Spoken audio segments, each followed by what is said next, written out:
were the OG investment platform. You don't know what stocks to buy. We'll step in. Yeah, we would have transacted over 1.8 lakh crores for 99% of Indians' equity portfolio. It's a market that's less than 5% of the world's market cap.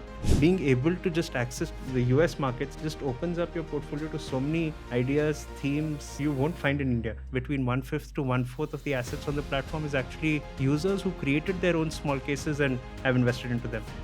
The LRS wire that you had to do now is as simple as a payment gateway transaction. An entrepreneur's life is basically wildly swinging between this as time passes, and over time the variation reduces. You become more calmer, you're still anxious, you're still paranoid, you're still stressed about things, but you don't celebrate the euphoric moments as much. We're well into 2026 now, Vasanth. What's hot in the market side?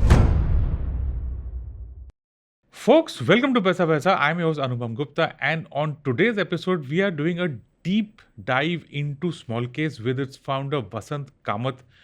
Smallcase is one of the best platforms out there for DIY investing, and they are 10 years old. They've really evolved. We get into Smallcase's journey, the products that they have, the fund house that they have with Zerodha, global investing, and a lot about how Smallcase can help you manage your investments much better.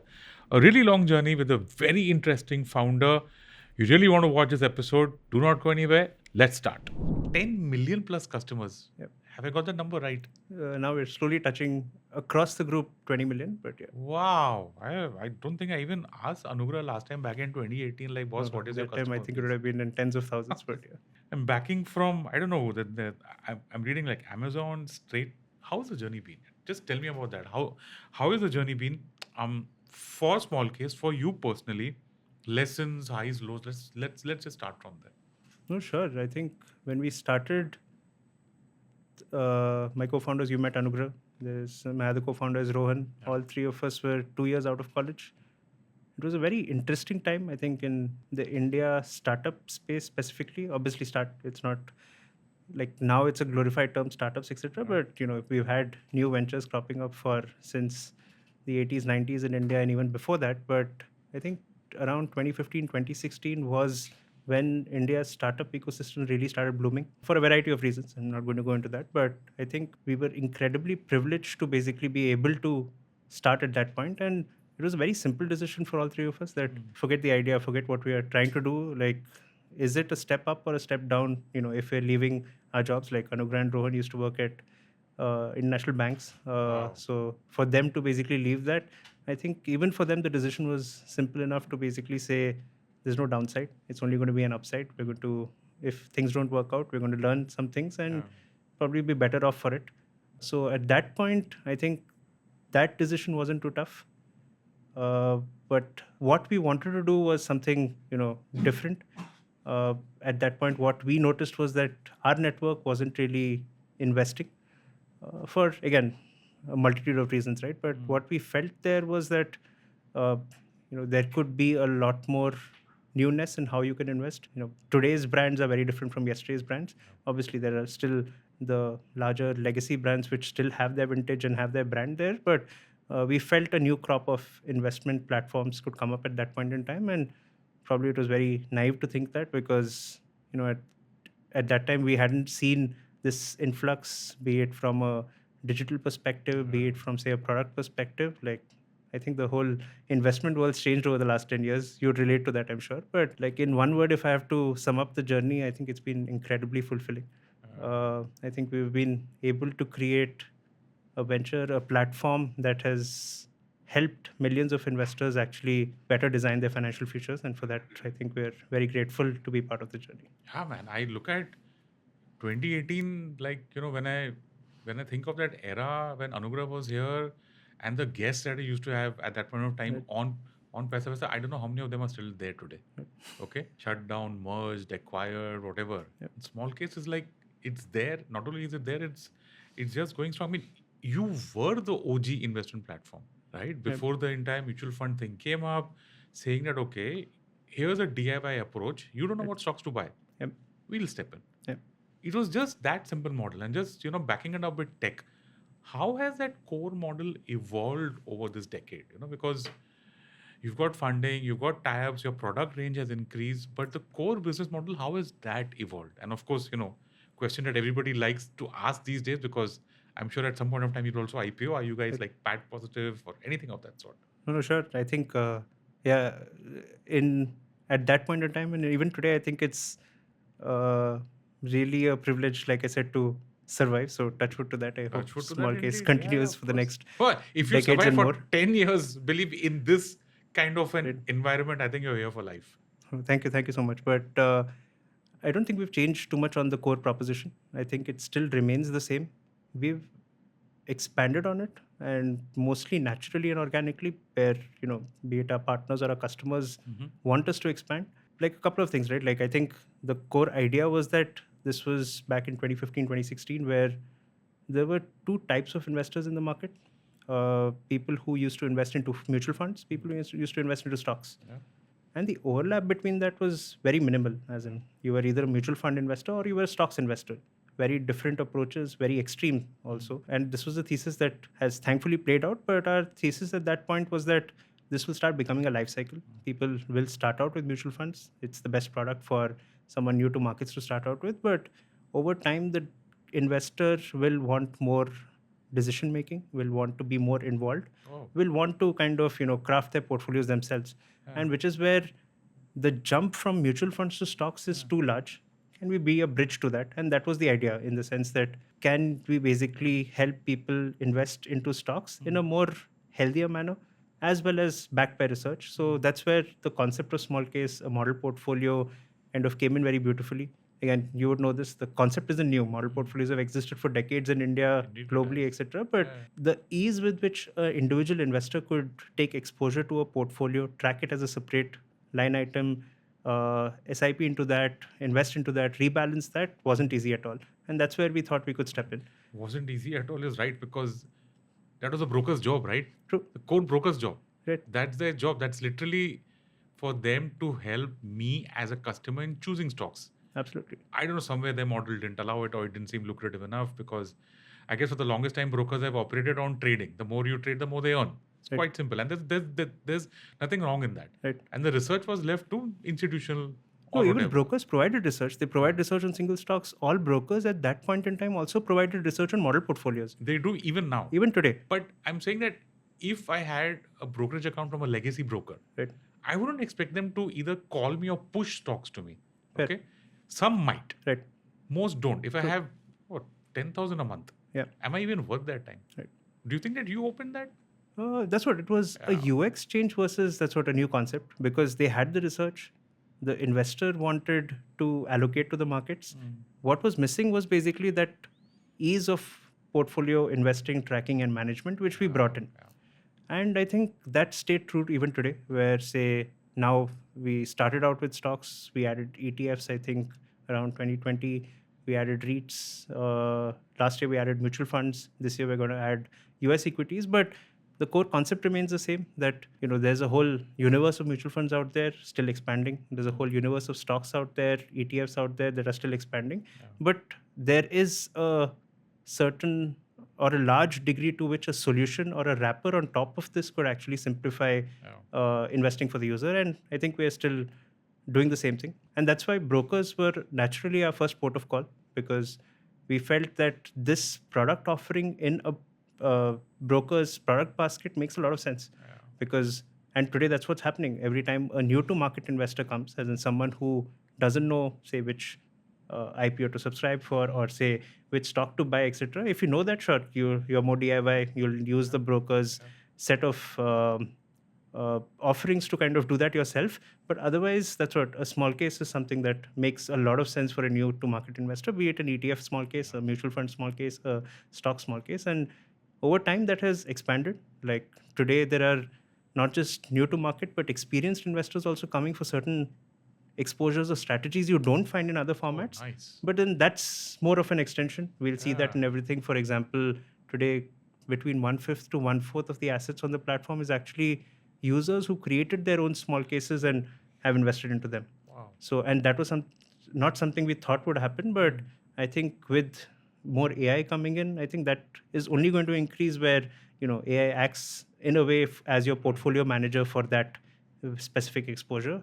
But I think from a journey perspective, we've stuck to the same thing. We've expanded to new areas, new assets. But I think building, a relevant, honest, straightforward investment product layer is something that's core to us. I mean, you've brought the concept of stock ownership home. You've brought it through a very smooth and easy to understand platform, app, technology.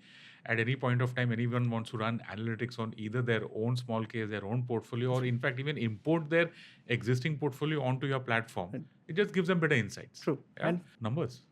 that's what. So I think we've basically built this as an ecosystem versus kind of trying to do all parts ourselves. Yeah. That's something that we're very proud of as a team, because we work with over 250 brands and capital market players. Wow.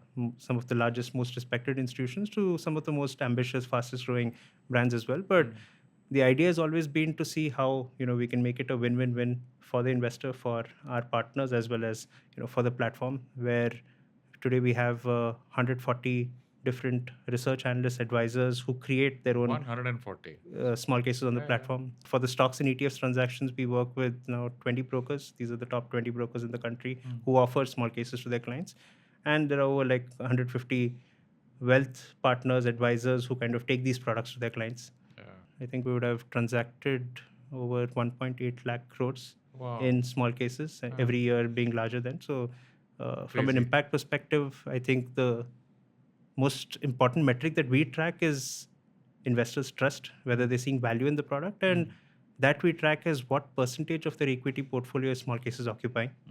That today across our investor base would be 1/4 of their portfolio. Wow. And growing, which we think is good hallmark. And Sure. how do we kind of help them craft their portfolios for the long term is something that we still keep doing. Am I hearing IPO in somewhere hidden in the long answer you just gave me? In a few years, as in I think that's a byproduct of the value we're creating. But it was, again, I think over the years, there was always this, we have investors, so obviously giving them an exit is something that we are bound to, and it definitely makes sense as well. But I think building this platform there's two ways to think about it. Some people say, we're a 10-year-old company. Could this have been built in 5 years? But today, or if I look back when we started 10 years back, I think we couldn't have dreamt that we would be here in 10 years. As in, I think at that point in time, the biggest pressing issue for us was how do we get to more users and brokers? How do we increase coverage? Each broker integration would take us, like a partnership would take us anywhere from 4 to 6 quarters to actually build. All of that has become much faster now, but I think a lot to do with just being incredibly lucky on the timing.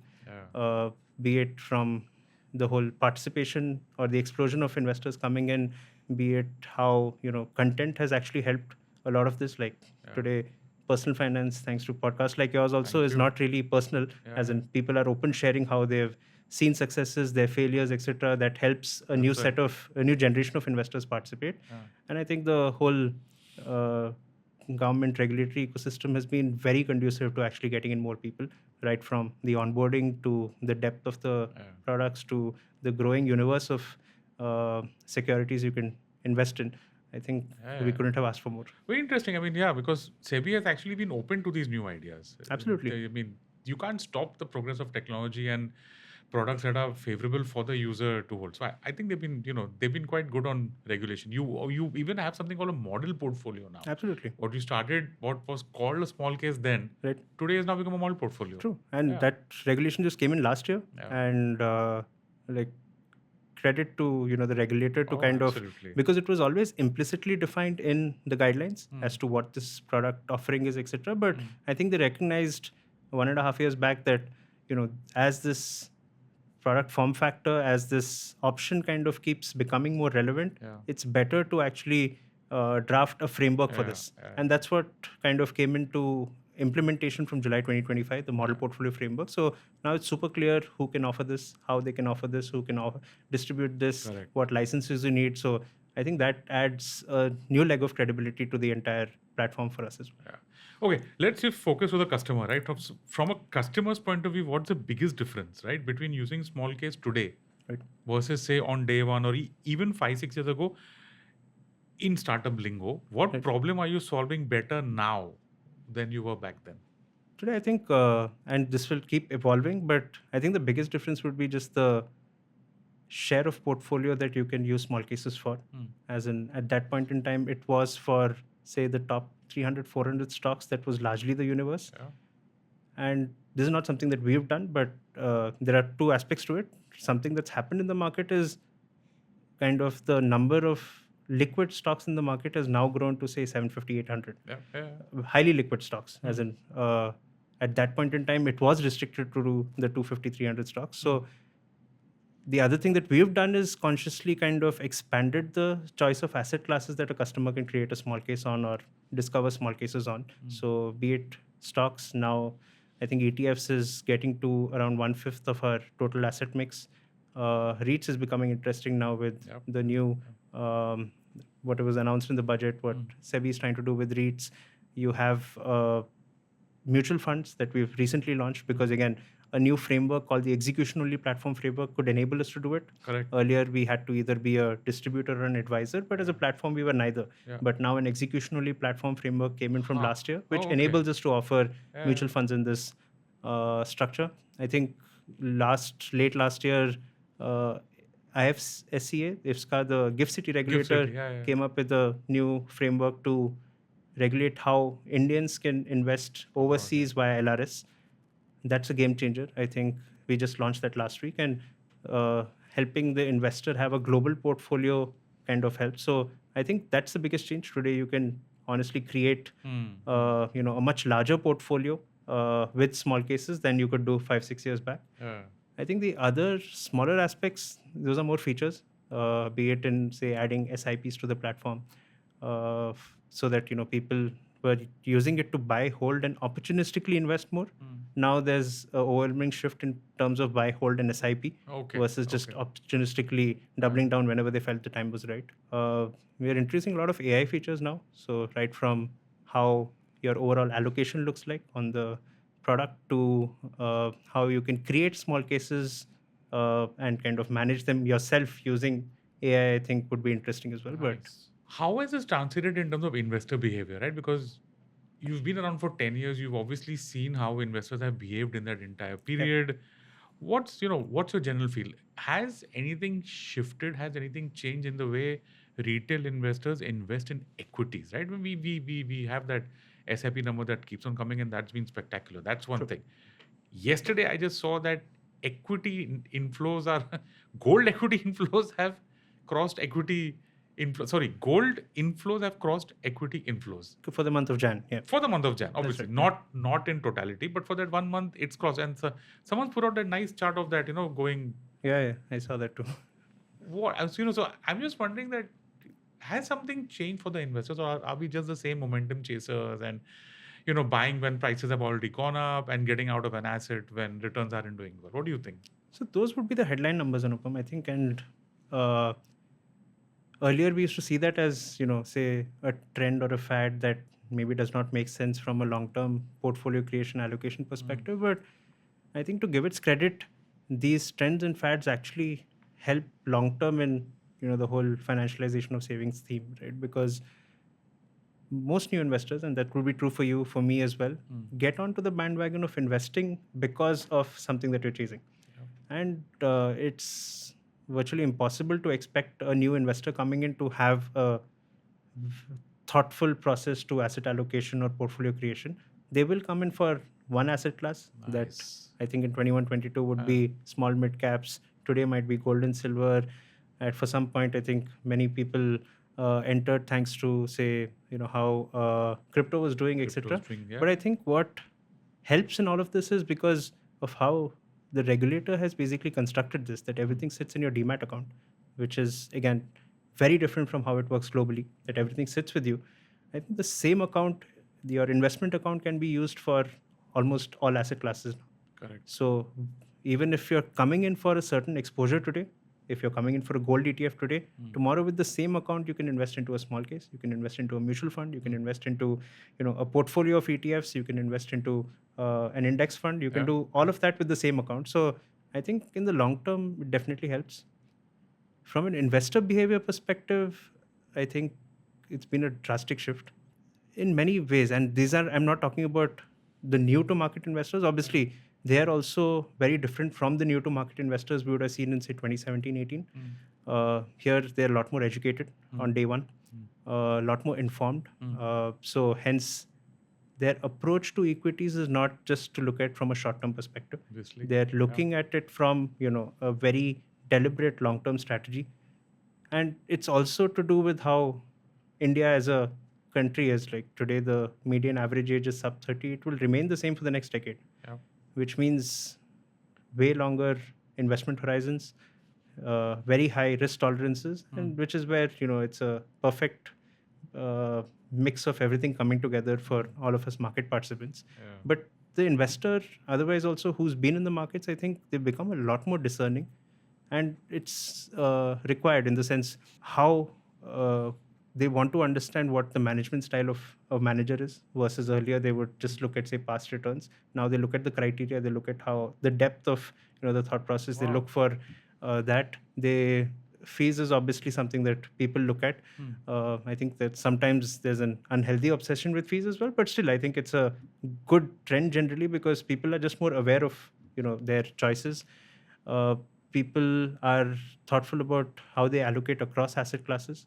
But the investors become definitely a lot more sophisticated, and I think with competition in the market, like in terms of asset classes, products, providers, I think it makes sense for the investor to do that. And that's how, say, as an industry, what we offer to the customer will only become better and better. So the quality improves with such demands. And I think it's very, very healthy for the entire I like that. ecosystem. You've kind of taken, you've been candid enough to say that investor behavior of chasing performance is not going to change. That's not going to change. We're humans. Correct. We will buy into what something is doing really well, and that's just how things are. And that's why cycles will keep happening. As in, like you would think that there's been a cycle in this year or this decade that won't happen, but ultimately it's the same human behavior that will cause a new cycle to happen at some point in time. So those happen, but I think given like I said, the structure or the construct in which it's happening, where the investor can still allocate to multiple other things within the same account, I think it's a net positive. Interesting. So we are well into 2026 now, Vasanth. What's the flavor of the year? Kya chal raha hai? Matlab, kya ho raha hai? What's hot in the markets right now? For the investor? For you, for small case, you see, you're like this. You're like Formula One. Right. You know which car is leading. You know which car is like number 2, number 3, number 4. Yeah. You have that leaderboard out there. Yeah. So just generally, what's your feel from there? No, I think that's what we basically. Our roadmap is defined by what our investors want. That defines the roadmap for our partners, and then us as well, right? So I think it comes down to either what the investor wants or what the investor is getting. And I think this will be a year of how people actually build, or not build, as in have so many options to create a portfolio from. As in, it's true every year, but if you look at some of the things that have happened last year, be it, say, we touched upon some of them, like a new category of mutual funds has come in from last year, the specialized investment funds, which allow you, say, a long short kind of an exposure strategy, in a mutual fund construct. Be it, say, I think the regulator came out with the model portfolio framework, which kind of helps more participation and hence more choices. The Gift City IFSCA framework around global access, which I think would be a game changer for everybody's portfolio, because it will just basically help people allocate not just to, say, while today's India's market is the fastest growing one, it's still maybe sub 5% of the world's market cap. This will help people. We're going to come to that in the next question. Have a lot more. Algos is going to be a new playground for everybody to kind of either have equity strategies, or many would also do F&O strategies through that, so that they're becoming a lot more scientific about how they're. But I think the product choice is going to increase. Even if you just look at securities, like the market depth has changed drastically over the last just 3-4 years. A lot of it is, the headlines look at, say, many of the tech companies listing, because of which there's now a new sector, versus earlier all of this would get combined into, say, an IT index. Yes. Today, now you have a technology and internet index. So IPOs continue to happen.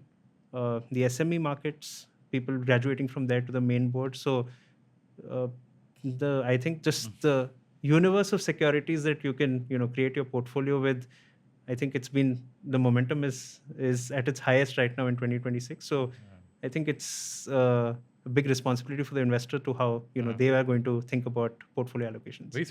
Very sanitized answer. Here I thought you'll tell me that number 1 is defense, number 2 is FMCG, number 3 is banks. No, that I think you should ask the research analysts on our platform. They obviously create many of this. But again, this is Anupam, where I'm coming from is because we work with 250 businesses. So we see many of these trends at an aggregated, anonymized level, right? In the sense that like 10 partners want to do this, which is where because their investors are asking them for it. And hence, we're seeing that this is now developing. But I think that's what everybody is now trying to see what their play in these new asset classes will be or these new product categories would be. And that I think would be the theme for 2026. One such category. And let's just jump into this. I want this, just putting this before we go into a break.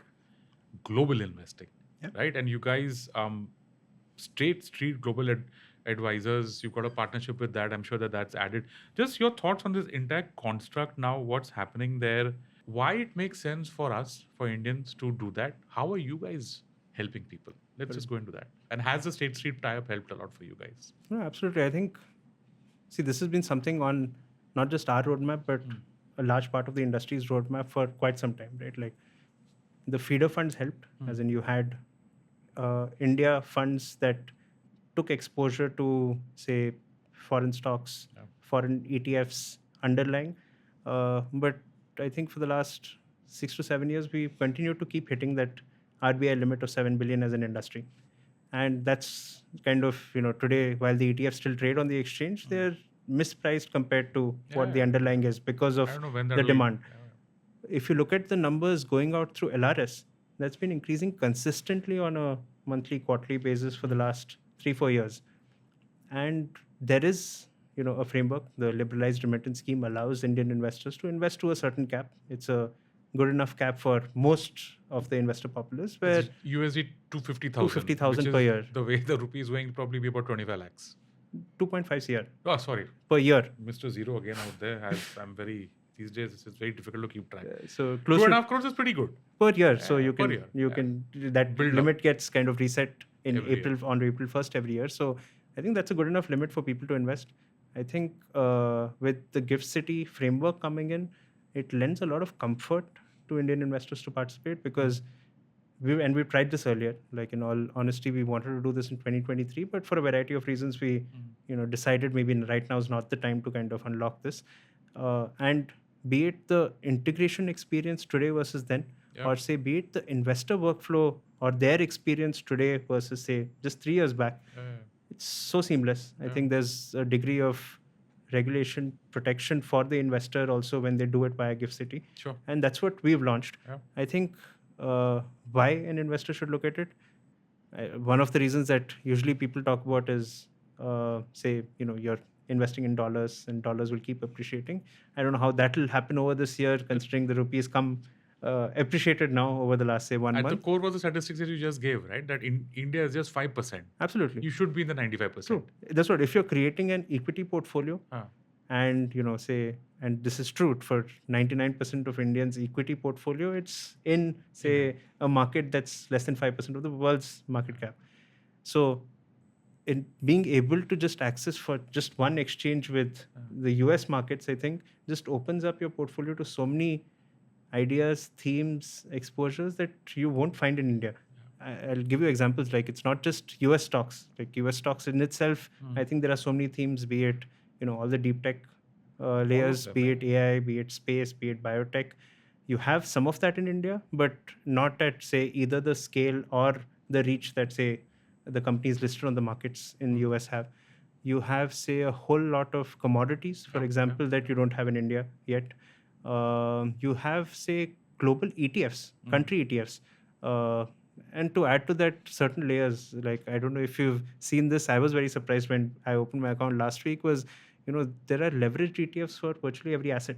Well, there's some really funky stuff out there. Yeah, so they can do like 5x and all kinds of structures out there within an ETF wrapper. Exactly. That gives you, like, Correct, which is simplistic, but then kind of, obviously, if you understand the risk there, like, if you're bullish on Korea as a market, you can invest into a leveraged ETF that gives you 3x Korea. Obviously, if Korea goes down by 20%, that means 60% for you. But that's part of the game. Correct. But I think that whole universe, even for someone like a platform like ours, that understanding the universe itself will take a few months, quarters, years probably, which is where State Street kind of comes in. They're obviously one of the largest asset managers globally. They're the largest custodian banks in the world.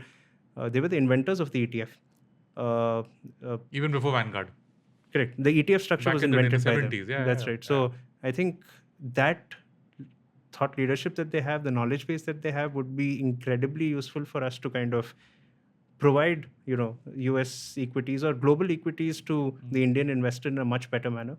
And we're working with them on some exciting stuff for the same things. What do you guys have? Like, because, for the longest time, I remember on my show, we used to have a lot of brokerages, tech platforms, who used to offer you a foreign brokerage where you can buy foreign stocks and, sitting here in India. Yeah. Still a bunch of them are there. So that was number one. You always had mutual funds which do this kind of stuff. Yeah. But I think, something that used to stop a lot of people mentally at least used to be that, you need a lot of money to invest in that. HNIs. What products do you guys have? And how are you, again a startup word, democratizing the entire process for everyone, right? Because if I want to really buy into the globalization story, I need to do something like you guys were 10 years ago. Make it simple, learn on the job, learn in the process, and then amp up my exposure. What are you guys doing there? No, I think the first thing that you mentioned, Anupam, I think that's a big blocker, it's actually a myth, but it's a big blocker to people participating in Mental this. block, yeah. Which is that you need a lot of money to do this, or it's for the high net worth investor, or there's too much paperwork or processes to figure out how do I file taxes, etc. I think all of that is getting sorted out by the GIFT City. So I'm not taking any credit for that. I think that flow is something that has become so simple. You have instant US broker account opening. You just need to do a simple KYC that sits in GIFT City. So it's something that everybody is comfortable with. The LRS wire that you had to do, which till recently would require maybe a branch visit for many of the banks, now is as simple as a payment gateway transaction.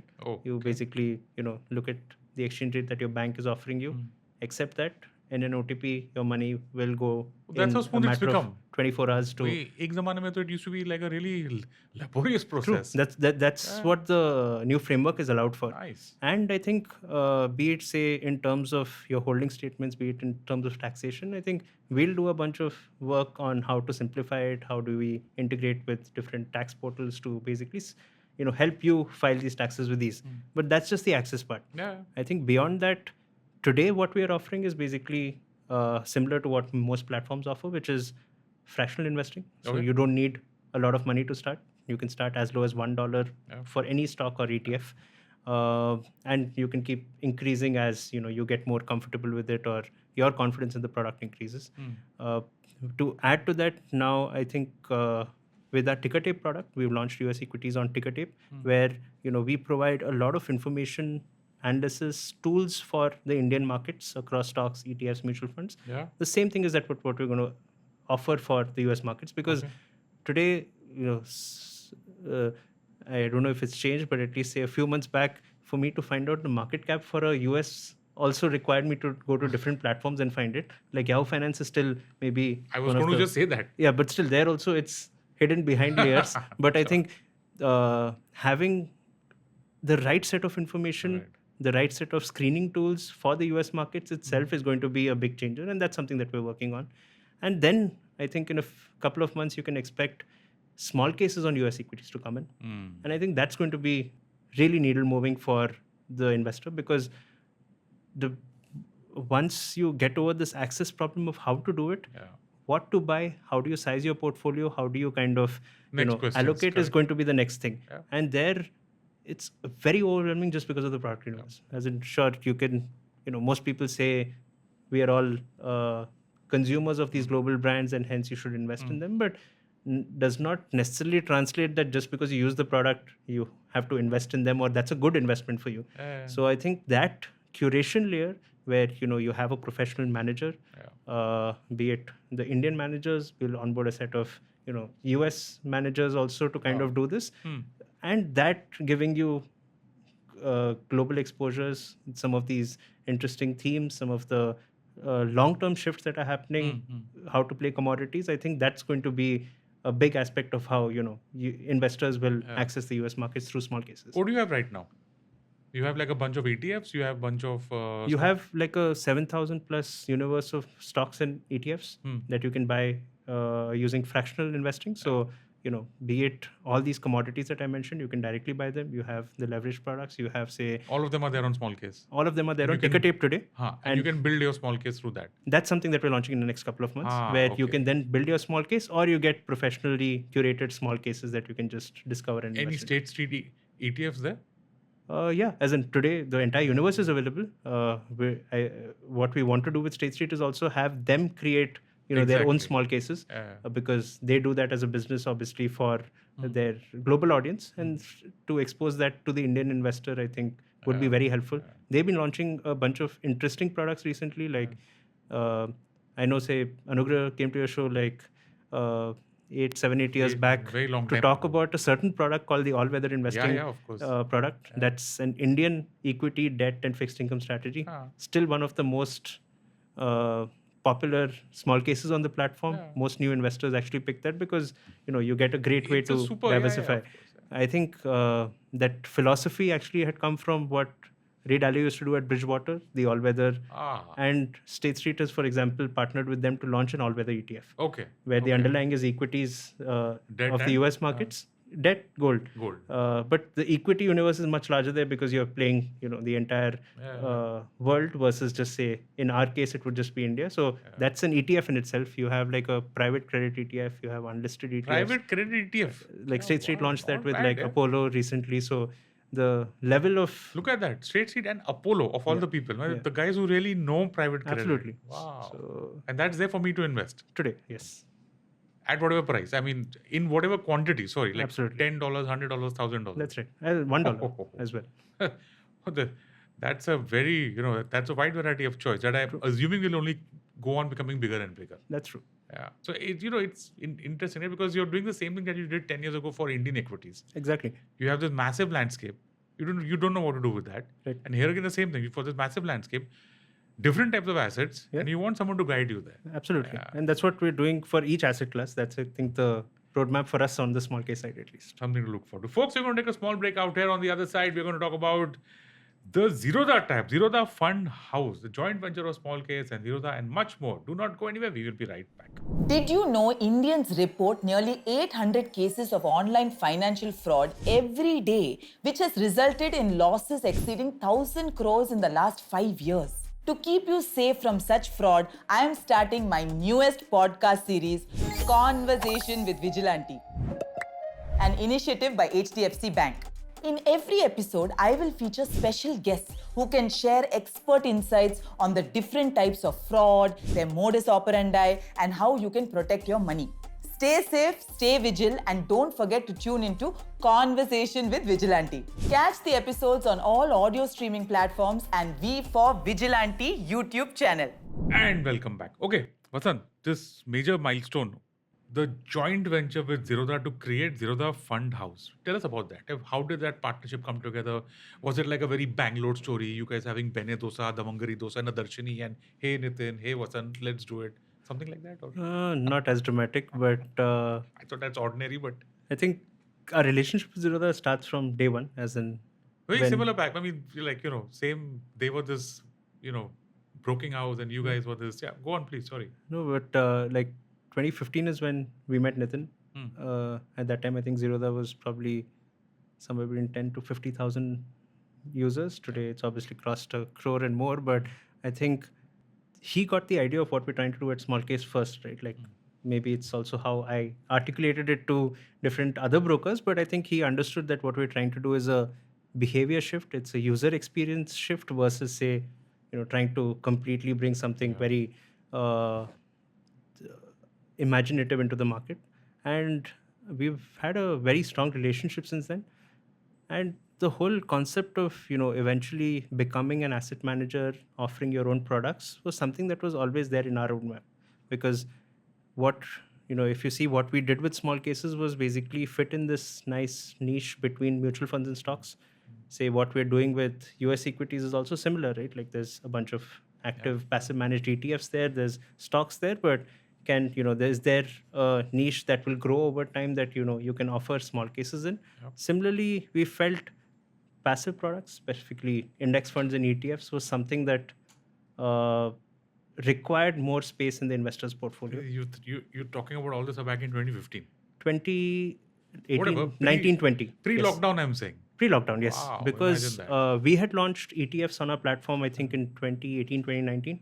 And that's where we had started seeing retail investor adopting it very well. Right. When you package it into a portfolio. Because ETFs or index funds are generally meant for those who basically know what they want to do, right? As in, those are the building blocks. You can't use them as a solution yourself. So when you put them into a solution like a small case, like the all-weather small case, it just made it easier for people to invest into.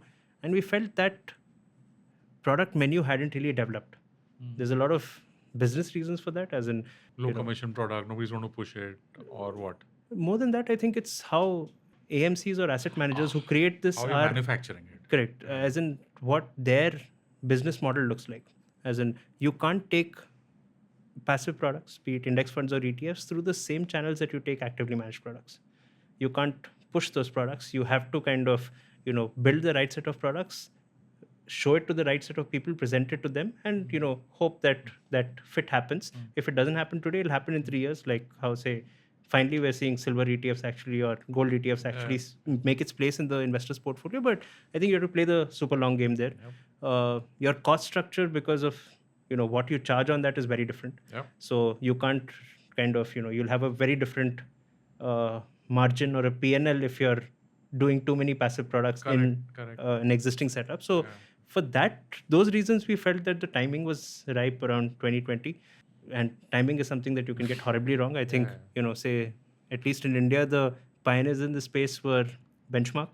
I think they launched... they were 20 years too early, man. Correct. But that's what, you don't know whether today also how My God, early, but yeah. What is that, 2005, 4 or something? 2003, I think they had launched. 3, is it? And they started probably in 2001, 2 or something, but... Insane. At that time... Yeah, I mean, the B's in gold B's is literally Benchmark. Yes, the full form is Benchmark Exchange Traded Scheme. So I have to say that for our audience. No, absolutely. So kind of they started the whole thing, but we felt that now, at least in 2020, that inflection point could happen any time in the next decade. And for, again, multiple reasons, right? Like from an investor perspective, from a market readiness perspective, from a volumes perspective, we felt, we're somewhere there. So that's where we were thinking about how to do it. Obviously, in at least the capital market space, and AMC is probably the most regulated, and rightly so, because you're holding retail money at that scale, right? So kind of we had to figure out how we can be eligible to basically sponsor that. I think similarly at that time, Nitin was also having these thoughts that it fit in very well with what they stood for. These are simple products. These are transparent because they're based on indices. Obviously cost effective, because that's what kind of the Zerodha business started out building on, that we're going to give you cost effective exposure. From our point of view, that's what it fit very well into the investment product layer expansion. As in, we felt what we had done with small cases, we can do that in the next decade with passive products. Can we become the distinct bellwether brand for index products in India? And that's where the meeting of minds happened. It was a simple discussion. Actually, I think we were not having coffee, we were having hot chocolate. But over that, I think we shook hands and basically said, let's do this. But this was way back in 2019. 2020 is when we applied for the license. We got it finally in 2023. And it's been 26 months since we launched the fund house. What's your product portfolio look like out there? What ETFs do you have?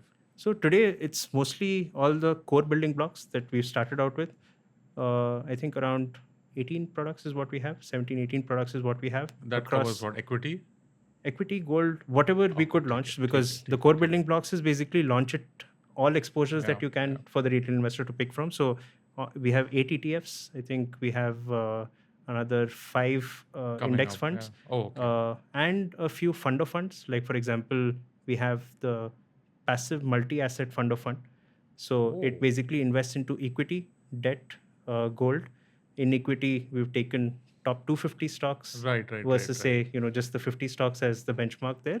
Like our flagship index fund is also the large mid 250 versus Right. say a Nifty 50, because Correct. we believe as India develops, 250 stocks will be the Very interesting. barometer. Didn't do like a next 50 or something. Not yet. Ah. As in, that's what. So with all of this is built because, again, we are building this very differently from the industry. Today, I think we maybe there's another fund house out there, but we would be the only fund house at this scale, kind of only doing passive products. Wow. Everybody else has a mixture. We are the only fund house out there going direct to consumer only. So I think for that, then you'll have to build also very differently. You have to build what the customer should have in their portfolio versus say what an intermediary might want, because we don't, like, none of our products are sold, they're bought because we have only direct plans. So Correct. kind of that's been the journey. I think, just for perspective for our audience, the expense ratios, right? Because like you said, sometimes people are excessively obsessed with expense ratios, but just for perspective, what are the expense ratios you're talking about out here? Just to bring this point home, because that's one of the things which makes it so attractive.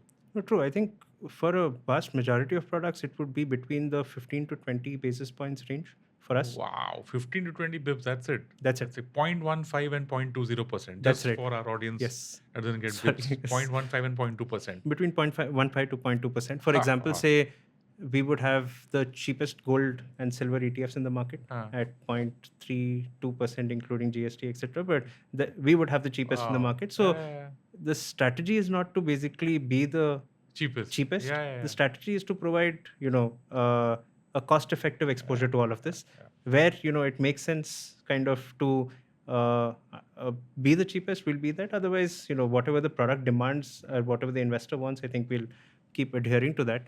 Obviously, you have, say, something like Nifty ETFs at even 4 basis points, 5 basis points in India. But that appeals to a different audience, which is, say, the institutional investor, etc. We haven't, say, like that's what I said, a flagship index fund is the large mid 250 versus 50. And mid 250. Correct. So the top 250 stocks, the large caps, the top 100, as well as the mid caps with the 150 stocks over there. But I think those are the product choices we're making, delivering them to investors at the right cost structure as well. And we'll keep building on that as we progress. Okay, cool. What gaps exist today in India's investing ecosystem that you guys are trying to address specifically through Zerodha Fund House, ZFH? I think a few, right? I think it will all revolve around passive products. I think there's a lot of scope there.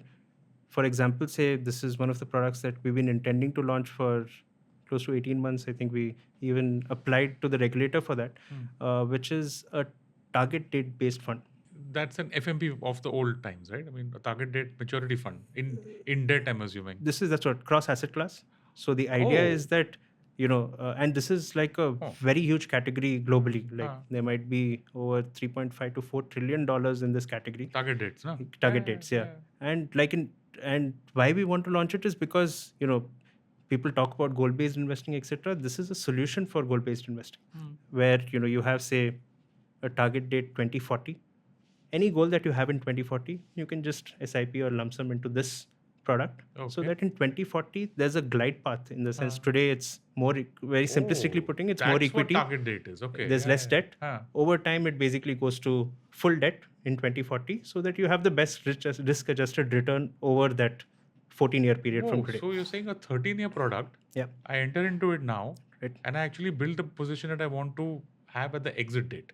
Correct. The position, what the fund house does is basically manage that position in a way that you will get the best risk-adjusted return at the maturity date. With liquidity. It's not like that I'm locked into that for 13 years. Absolutely not. As in, if that happens, then then you can do that in other structures as well. But in the mutual fund structure, obviously, it's a lot more tax efficient.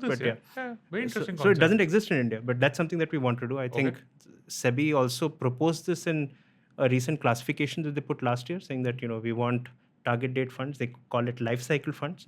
But like, those are the kind of solutions we want to create. On the index funds ETF side, just cover the entire set of exposures that you can. As in, like I said, the Indian investor is becoming a lot more deliberate, a lot more thoughtful about how they create it. If you give them the tools, they can create their portfolio themselves as well. So on one end, we'll want to create as many exposures as possible on the index side, so that there's no bias of, say, someone's philosophy getting into it. A lot of fund houses do it. They have their fund managers, obviously, full props to them for doing that, but that's not our DNA. We think of these products as more foundational, fundamental to people's Very portfolio. interesting, So on one side, how do you kind of build that menu? On the other side, how do you build solutions? And I think the third side would be, how do you build a lot of these mechanisms? Because I don't know if how many people use it. Like, for example, I'm within mutual funds, I use like the systematic transfer plan as a mechanism. STP is very strongly.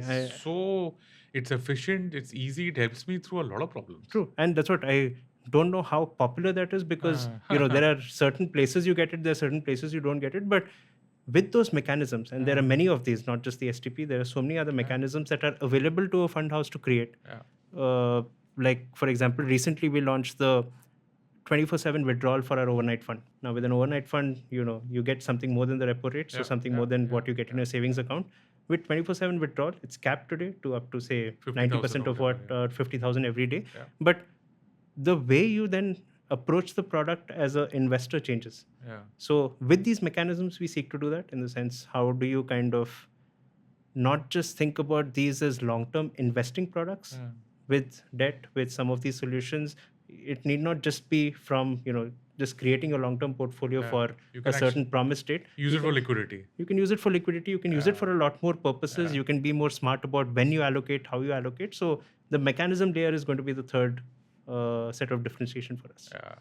And, you've already spoken about it, but just in black and white, what investor behavior do you think you guys will change with this? Or are you expecting to change with this very unique proposition in passive? More than investor behavior changing, to be honest, Anupam, here, I think this acts as a way for us to kind of introduce more people to the markets. Okay. So while, say, maybe broaden the base. Yes, because small cases is, at least with stocks and ETFs, is meant for that investor who's gotten to that level to say that I want to be more involved. I want certain strategies which I don't find in other, in the funds format, in a PMS, etc. And hence I'm coming to small case. I think with this set of funds that we have, we can actually get more people coming into the capital markets, basically showing people that, yield is not just on the equity side. You can have yield on virtually risk-free assets as well, with debt and some of these solutions as well. So that's the goal for the AMC, because if you see the ladder of products that we are on, like small cases would come somewhere in the middle. There's obviously a set of products beyond that from a risk-reward perspective as well. But then with the AMC, we want to create the first layer of products, and that's how it fits into our thing. Like you mentioned, B's is, say, what the benchmark ETFs are known as. Our ETFs are called case. So we have the equivalent called gold case, silver case, Nifty case, top 100 case, etc. Yeah, man. I mean, come back to us when you're doing the target date maturity thing, because I think that's going to require a lot of education. Absolutely. Sounds as a, you know what it is, I know what it is. I would love to have it if it comes in a very attractive wrapper, easy to understand. But I'm just, kind of the possibilities that open up once you have a product like this is really something. True. You don't have to think zabardasti in terms of active mein karna chahiye, isme karna chahiye, usme karna chahiye. If you have a long-term plan, like 20, 30 years, stuff like this can really change your entire portfolio. True. And make your life easier. Yeah, I think, and people usually relate this to retirement, which is a relevant use case, in the sense that I think, this SEBI's proposal to include these kind of funds is also coming at the right time, because at least for the majority of the country, over the next 5 to 10 years is when everybody, like most of the country, is going to start thinking about retirement and saving towards it.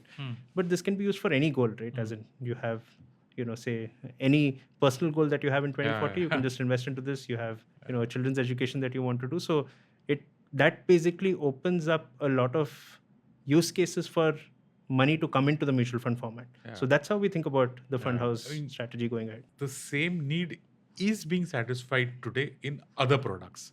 Okay, that might or might not be ideal for the investors, but whatever, it's there. It's just that when you are addressing the same thing with a better product, Right. that has to get a good response. No, but that's what hopefully, today that need is being satisfied for a very specific use Yes. case. For Yeah, example, yeah, you have yeah. NPS. Yeah. Again, a wonderful Yeah, product. I think the recent set of changes or proposals will make it more powerful as a product. But you get access to that once you've retired. Yeah. So that makes it a very specific use case. You have the concept of retirement and children's education. I think children's fund in mutual funds. Yeah. But largely that's just equity. Yeah, and that's there's a just lock-in equity. of 5 years to it. So it's not say true to label for the exposure that it's providing. So I think this target date funds or life cycle funds, as SEBI is calling it, would be a game changer. Yeah. Okay. Winding down the episode now, Vasanth, broadening the lens. Okay, what do you think the entire AMC landscape in India will look like 5 to 10 years from now? I look back at this, say 20 years ago, 10 years ago, it was fundamentally different. True. Now, at least the incumbents, at least the top three still remain. Yeah. They probably become bigger. Yeah. What do you think is going to happen 10 years from now? Bunch of things, all theses. I don't know how much of them will play out, but if you see the top 3, 4, 5, I think dominated again by bank-based AMCs. We saw that change happening in brokers as well, as in just say when we started, I guess it was all the bank-based brokers that were actually on the top. And look what happened. And I think banks have a right to actually win in this space because they are ultimately the custodians of all our money. Savings accounts sit there, most of our transactions sit there, so naturally they have the right to win even on all the adjacent products. But I think how kind of the whole digital playground is evolving, there's a good chance that this could be replaced by digital first asset managers in the decade to come. I think passive will be a larger piece, as in I'm sure that everybody knows this data that globally 50% of the investors' portfolio is in passive products, 50% is in active products. And that will happen to India as well, not because, say it's happened globally, but because India's market structure will evolve that way. As in the, be it what SEBI is doing with, say, information symmetry, in the sense today it's limited to, say, maybe the top hundreds of companies on the exchange that they have to disclose information symmetrically to everybody at the same time. You can't just selectively disclose it, etc. Because of that, that's what in these pockets where these exist, it'll be very tough to create alpha, which is where for a larger part of the investor's portfolio, beta or say just investing into the index might make more sense. And people take this or misinterpret it to say that it's a binary thing that eventually passive will become 100%. I don't think that will ever happen. Logically can't. No? Logically can't. That's what they. And again, just because of all the tailwinds that are happening, there are so many pockets. There are so many opportunities where today there's not as much coverage, and hence there is where alpha will get created. On say the more discovered, more covered aspects is where the investor will just prefer to take a beta exposure. And today we are at what, 15%, I think, from a fund mix perspective.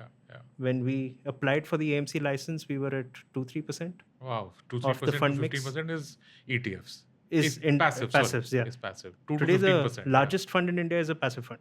Yeah, and that also helped by EPFO and Absolutely. whatever the reason. Correct. Is, But that's what their allocation philosophy is the same. It's saying if you're doing equities, we don't want to then allocate across managers or styles, etc. We just park it into the index itself. And that's what a lot of investors' choices would also start becoming. So when that goes to 50%, that the underlying shift of how, say, the provider mix changes will be even more important. I think one big shift that is currently underway, and all AMCs are doing that very well, and I think it will reshape how investors actually invest, is that there will be a larger component of AMCs going direct to consumer, to customers. And I just don't mean that by saying, come to our website, come to our app and invest. If you see like what I mentioned as a second lever of growth with the AMC is solutions.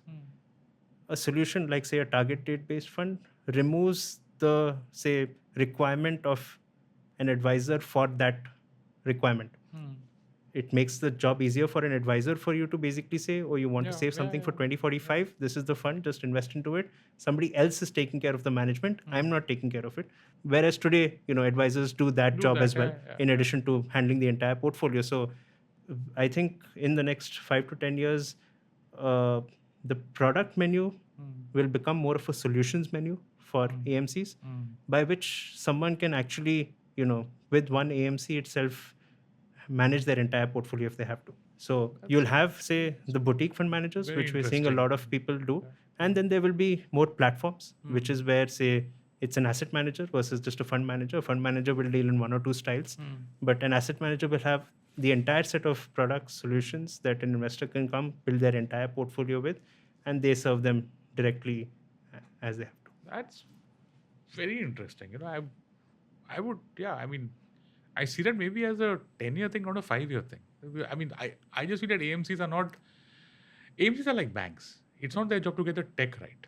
Right. Okay, they might have great products, but they're going to need somebody there to sell those products to the people. That's what. Yeah. I think that will change very quickly. I know you mentioned it recently also, saying there's a lot of content that AMCs could be putting out, but they don't. But I think the biggest thing that could catalyze this or fast track this entire timeline from what you're saying 10 years to maybe the next 5 years would be AI. I think because of that, say, be it for an investor scanning an opportunity or the entire product catalog to basically say, should I shift from this to this because my outlook has changed or my requirement has changed, becomes way more easier. Whereas, say, today, if a human is doing that, employed by the AMC, employed by your advisor, your relationship manager, your wealth manager, for them to basically get a grasp or, get an understanding of the entire universe of products is going to be very tough. So they'll keep, Nice. because of biases, history, etc., they'll keep that same set of products, the same set of managers ready to you.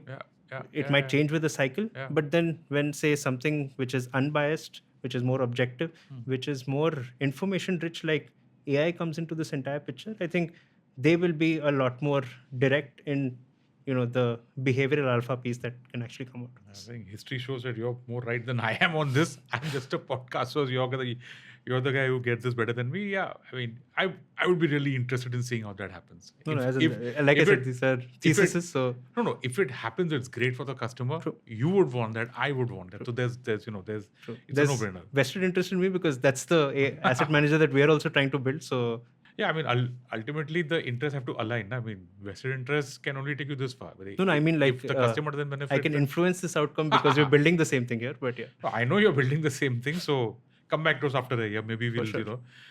Okay. Now just quick questions, rapid fire, whatever you want to call them. What's your own portfolio like, Vasanth? Because on the small case website, I noticed a very interesting mix of diversification and focus theme. 27% in all weather, 18% in energy, right? So that's like almost half your thing in all weather and green energy. Is that still the core? And the rest has a slightly longer tail. You've got blocks out there which are different themes. So what's your own? No. So I think this is something from 21, 22 probably. Might be, I don't Yeah, know. It's just what's it now? Okay, chalo, what's it Yeah, now? that would be just my small case portfolio, as in what I do on small cases. But I invest across Sure. formats. Yeah. So with mutual funds, it's largely a mix of active and passive.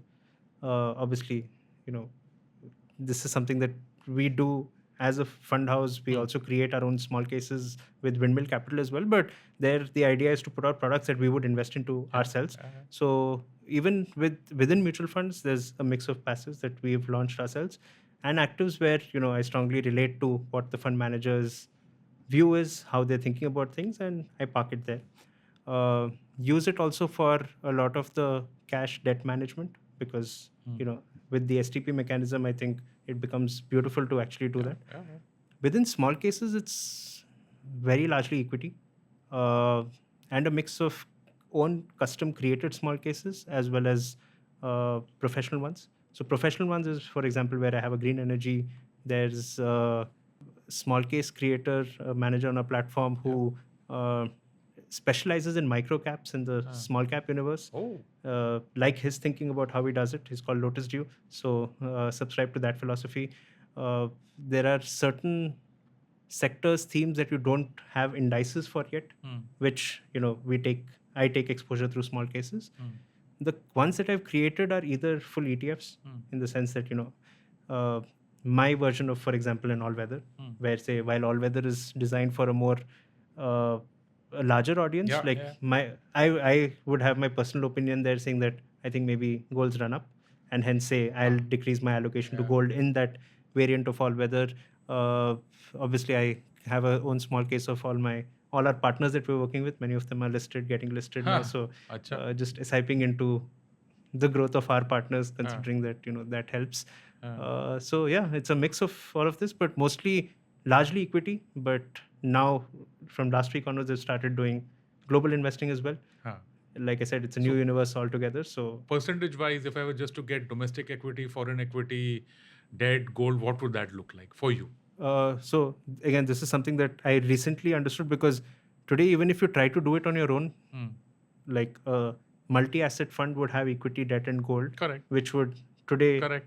anything would just consider that as equity. But we've launched something called the Wealth Office on Smallcase. It's rolling out this week. You should try it out too, where you can aggregate all your assets and liabilities on one place, and then there's an AI layer on top of it, through which you can actually understand what your underlying equity, debt, within equity, how much is in publics, privates, global, all of that. Okay. At the underlying level versus say just at a superficial level. So it gets into your mutual fund holdings also. Say Yes, if you have a that's mutual right. fund, then it Correct. gets into the holdings. Correct. of So that. which Okay, stock cool, are you cool. most exposed to, etc. Yeah. But many use cases for the Wealth Office feature is in general. But I think this was something that fundamentally told me where I am at versus me trying to guess and basically say this. So today it would be around 68% equity. Wow. Across all these different holdings. I think commodities would be around 15 to 18%, as in keeps changing because That's it's been 90% volatile. almost. Yeah. That would be around 80%. The rest is debt. Debt. Yeah. Sounds reasonable. Okay. Your advice to a beginner: what should they consider? Why should they consider a small case to build a long-term plan versus just buying stocks and mutual funds? The core appeal of a small case, what was true 10 years ago, still remains true now. What's your pitch? I think two reasons, right? One is basically we built it in a DIY manner as much as we can, but for an investor who's looking to start investing, I think there is hand-holding required either at the overall portfolio level, which is what we're trying to do with, say, for example, the Wealth Office offering, where you see your entire asset allocation, or there's hand-holding required for certain tactical strategies, exposures, themes. And that's what small case provides. So you have research-backed portfolios on virtually any idea. Some of this you get with the fund, you get with, say, a PMS, etc. Some of it you don't get. But here you'll find, the entire set of exposures. The other one is, I think, everything being in one place is highly underrated, in the sense that, sure, you're managing, one thing somewhere, and then you're guessing, saying what my allocation, etc. is. But the very practice of seeing it in one place and seeing how each thing moves, like a Wealth Office has this feature of forecasting as well. What are you allocating more to? What are you allocating less to? Nice. I think that is something that small case does, because we are an open ecosystem. Like, we work with every leading broker out there. So if you have multiple accounts, you have your mutual funds invested through multiple places, all of that of that comes into one place, so you can track it together. Because I think, again, a very cliche saying that the only way to start optimizing something is to first start tracking it. And today, while I think it's continues to become easier, you have, say, apps that kind of are a walled garden for what you do in that app, and you only see that in that app, and then you juggle multiple apps. So I think small case, in addition to providing you all the strategies, can also provide you one 360-degree view of your entire wealth. Very interesting. Okay, last couple of questions, Vasanth. Future plans. What's happening? I don't know. More joint ventures, whatever. IPO, you already said at some point of time might for happen. sure. I think. What else? Nothing very creative, Anupam. I think it's more of the same thing. Like on the small cases piece, different asset classes. So tomorrow it could be retirement products, it could be fixed income. Those are two things that we haven't done yet. So that's something that we would want to touch on next year. The AMC is still a baby. It's just 2 years old. So there's a long way to go there. Eventually, given we are a product layer business, be it the PMS, the SIF, the AIF categories, what should our play be there? How can we create that same differentiated offering that could be more and more relevant to the investor over time within those spaces as well? So, like, I think we have applied for PMS license. That's something that we want to think very differently from the industry on what experience we can offer there. So a lot And of the same things. The PMS AIF license will be all yours, or will that also be collabs like you have with Zerodha? Or Like with Zerodha, for example, we want to set up in Gift City. So that will come under the AMC. The okay. PMS is something that we're doing under our, today we have a research analyst license in Windmill, Right. which creates a lot of the model portfolios on small case. Yeah. We can take that to manage portfolios with the PMS license. So that's Right. an extension there. But yeah, more of the same. A lot of stuff happening, huh? Yes. A lot of stuff happening. Okay. To come back more, more frequently than 8 years, right? Yeah. Anugrah back then, and now you here. Okay, last question, standard question for all our guests. No, I think you made that easy for me. Like I said, this is the first time I'm coming on a live podcast, so I think I'm enjoying the conversation. I really appreciate that. Fine question, standard question to all our guests. Vasanth, what book are you reading? Or let me put it differently. What one resource has helped you build this in the last 10 years? Something that you always go back to. I don't know, could be yoga, could be meditation, could be books, could be whatever, traveling, could be. I know you jog because our dear common friend, Mr. Girish Malya, you just went out for a jog with him in the morning. Tell us about that. Yeah? No, I think running, I picked up running like around 5 years back, thanks to then who I was dating, now my wife. Thanks to her, I picked it up. But that's been an incredible way for me to switch off. I think that's maybe, I think all of us seek that, right? That, there must be this time where you switch off from the digital world. Always. Running forces you to do it. Sure, you're still tracking, your heart rate, all of that. But at least from a mental perspective, you're just focusing on that. You can't really do much.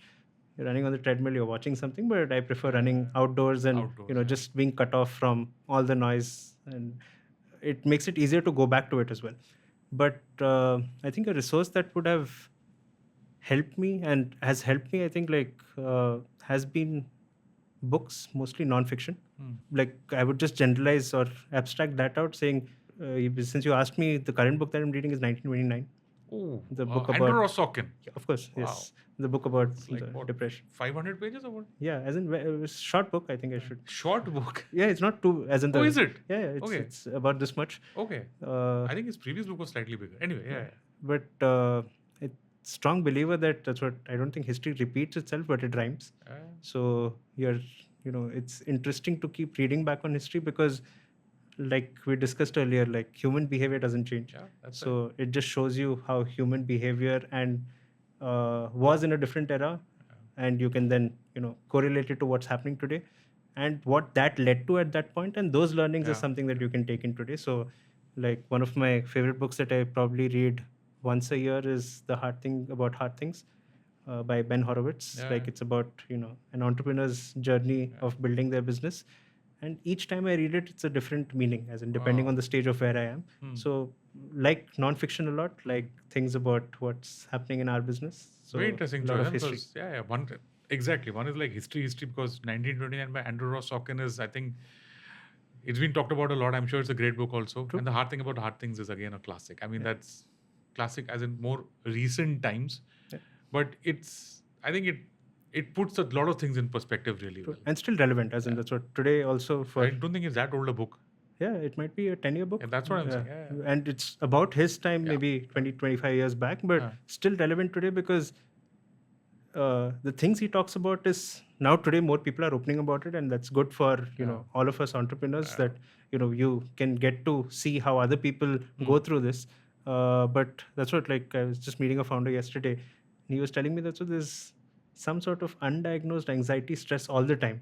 Then when you hear that, you feel, it's not just you, it's everybody's going through a similar things. How do you deal with it is what is important. Should I take that as a tip? Because I was going to ask you that your checklist, your tip, your advice for startup founders out there, in their journey from someone who has been at it for 10 startup years and 25 human years.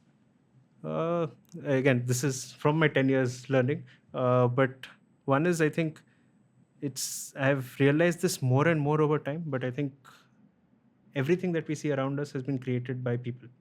And like all those principles or tenets that people say that, this is not possible, this is not something that can work.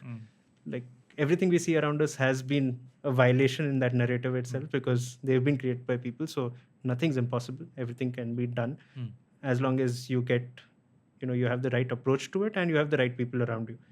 I think that's one thing. I know you're a West Wing fan. There's a quote from yeah. the West Wing as well, where I Ah. think someone says this, I forget, but never underestimate what a small group of people can basically do. Ah, I think they can change the nice. world. So Yeah, I think that's something that once you internalize, you believe that there's nothing which is unsurmountable.